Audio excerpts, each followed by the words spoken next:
Imagine करो कि आप एक डॉक्टर को भगवान का रूप समझ के खुद को उसके हवाले कर, बट ऑपरेशन थिएटर का डोर बंद होते ही वो असल में एक जल्लाद बन जाए और आपको ठीक करने की बजाय आपको एक जिंदा लाश बना दे। ये केस है अमेरिका के एक बहुत ही बड़े न्यूरोसर्जन डॉक्टर क्रिस्टोफर डंटिश का, जिसे आज पूरी दुनिया डॉक्टर डेथ के नाम से जानती है। वो लोगों के शरीर को ठीक नहीं करता था बल्कि जानबूझकर डैमेज कर देता था। सिर्फ 2 साल के अंदर उसने 33 परिवारों की हंसती खेलती दुनिया उजाड़ दी। क्रिस्टोफर पूरी रात शराब और ड्रग्स के भारी नशे करता था और अगली सुबह सीधे ऑपरेशन थिएटर में पहुंच जाता। वो जानबूझकर लोगों के शरीर के साथ खिलवाड़ करता था।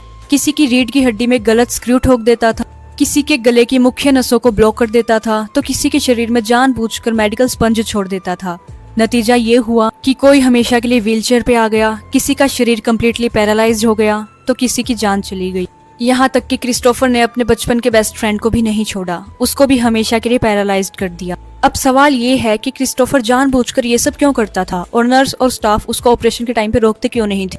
असल में क्रिस्टोफर एक पढ़ा लिखा साइकोपैथ था। उसके अंदर आम लोगों की तरह इंसानियत की भावना नहीं थी। और रही बात स्टाफ और नर्स, तो मेडिकल फील्ड के नियमों के अकॉर्डिंग वे मेन सर्जन को ऑपरेशन के बीच में रोक टोक नहीं कर सकते थे।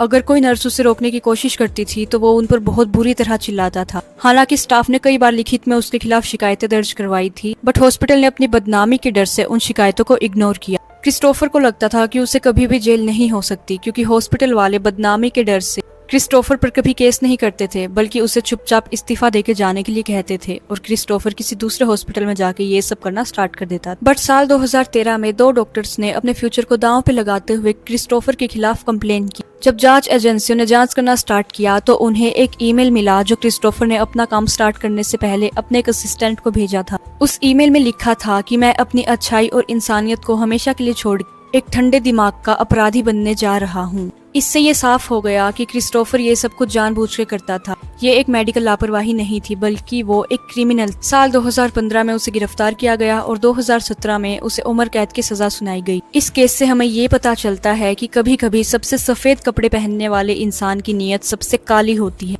ऐसे ही रियल केसेस की स्टोरी जानने के लिए जल्दी से फॉलो कीजिए दीक्षास डार्क फाइल्स को।